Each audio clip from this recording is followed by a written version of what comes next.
Quipe color nivis est, quam nec vistici aduri, calcavere pedis nec solvit aquaticus auster.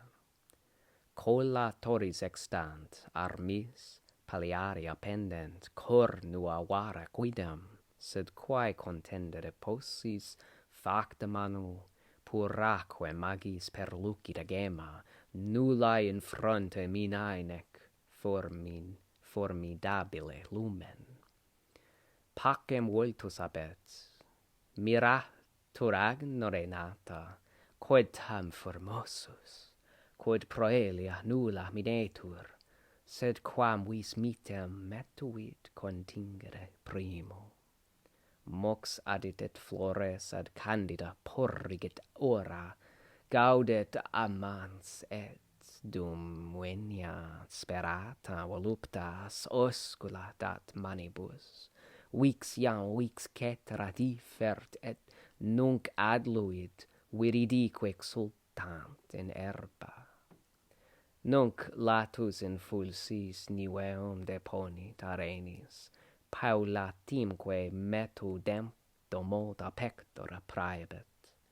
Virginia plaudenta manu modo cornua certis, impedienta nobis ausast, quoque regia virgo nescia, quem premeret, tergo considere tauri, cum Deus a terra sico qualitere sensim falsa pedum primis vestigia ponit in undis. Inde abit ulterius mediique per aequore ponti fert praedam, pauetae litusqua blata relictum, respicit et dextra cornum tenet, altere dorso impositas tremulae sinuantur flamine vestes.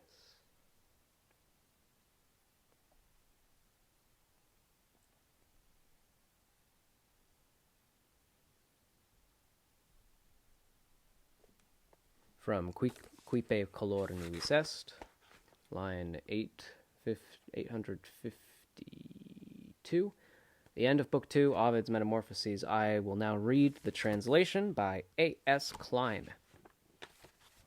And I actually have a book here, but you can find this online on his Poetry and Translation is the website. Thank you, A.S. Kline. In color he was white as snow that rough feet have not trampled, and the rain-filled south wind has not melted. The muscles rounded out his neck, the dewlaps hung down in front, the horns were twisted, but one might argue they were made by hand, purer and brighter than pearl. His forehead was not fearful, his eyes were not formidable, and his expression was peaceful. Agoner's daughter marveled at how beautiful he was and how unthreatening. But though he seemed so gentle, still she was afraid at first to touch him.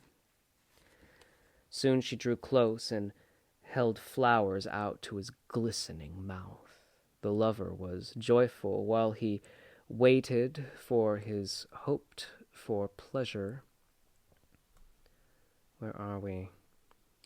His hoped-for pleasure, dum veniat sperata voluptas, oscula dat manibus.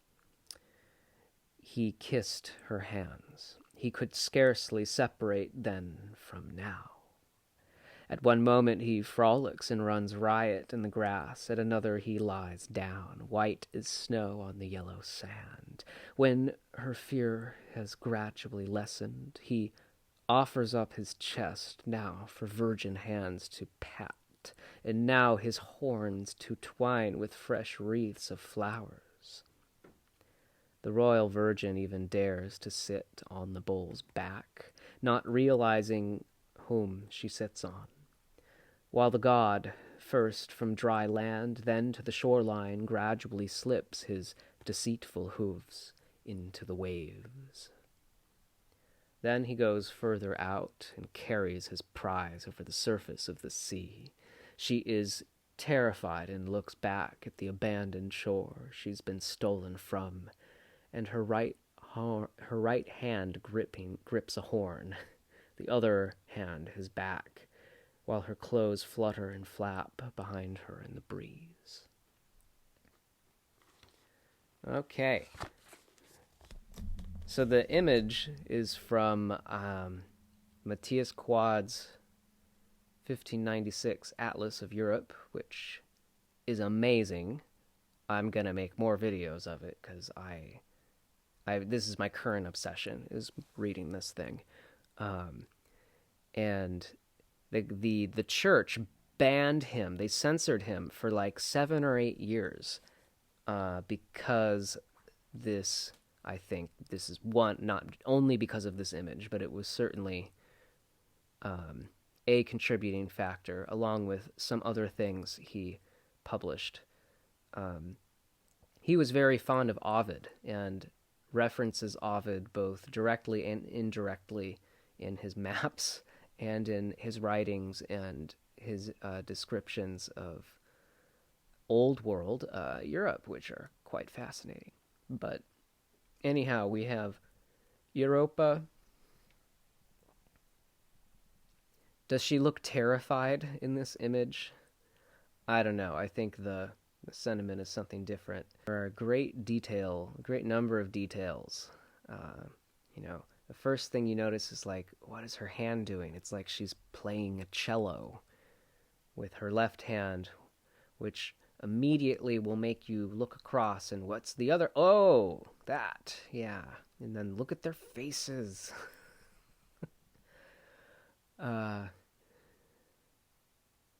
And then the clothes fluttering in the breeze, look at them and look at his tail,